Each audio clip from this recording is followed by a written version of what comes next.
It's 18:26. Let's go to the coach's reaction, starting with Jose Riviero of Orlando Pirates, speaking about the pitch.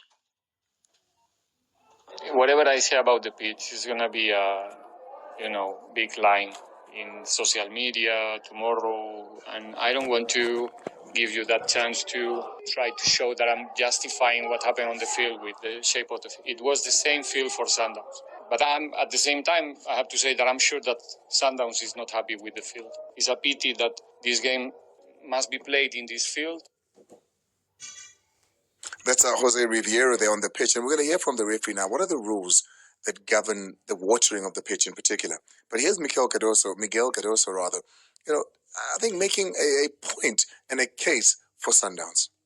Immediately when I entered the pitch for the previous match, or pre-match press conference, when I looked at the pitch, I said I felt that the pitch was not in good conditions. Or it's better. The quality of the pitch is the best football you can get out of it. And for our team, for sure, because we suffer from pitches like this. We suffer.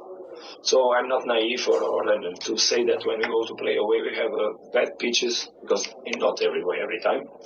But in some places, yes. But also the approach that is done, because I can confess you, during this week, every day I received reports on the works that were being done on the pitch.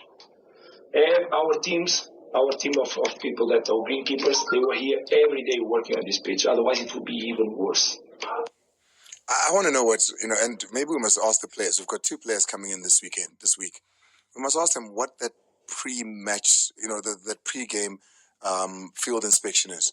Because players come out in their tracksuits and they check the field and they walk around the field and they step on it. Why is it then that 10 minutes into the game you're changing boots? Why is it that at the FNB Stadium players were wearing the wrong boots and were slipping and sliding everywhere? The pitch was atrocious. The pitch was horrible. The pitch did not deserve the level of game that South Africans were watching. I think the pitch was an injustice to what could have been an even better game. But nonetheless, from a player point of view, I'd love to know what are they doing when they do that pre-match? Because they do that and then they went and had to change boots. So many of them changed boots this past weekend. Unlike with the derby, where they continue to slip and slide, because I didn't see a lot of boot changes unless it would happen at halftime. We saw the pitch being watered, a lot of water in the beginnings of it when they were doing that pre-match just before that. And that's when people are saying, no, Sundowns overwatered that pitch. Is there a rule against the home team and the watering of the pitch? Yeah, there's a rule from the PSL complaints manual that governs everything, the kit, the stadium, everything. So the rule says the pitch must be watered 3.5 hours before kickoff.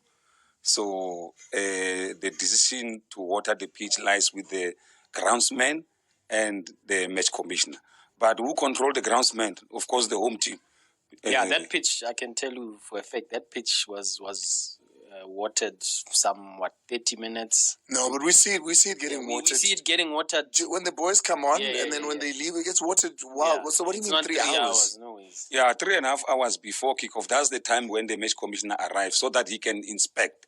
And so then after that, it shouldn't be watered? It shouldn't be watered. And then unless the groundsman and the match commissioner feels, especially the groundsman will initiate.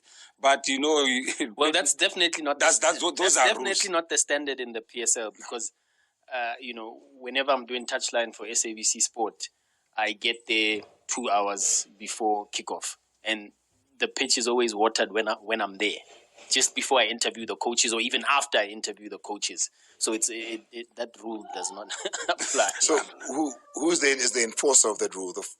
The match commissioner. The match commissioner. Yeah, the groundsman will initiate, but does he have to go to the match commissioner? He has to go to the match commissioner to agree so that he can inspect. So if the water comes too much, like it happened, as Mazola says, because people were slippering, like it looks like it was watered too much, then it becomes a problem.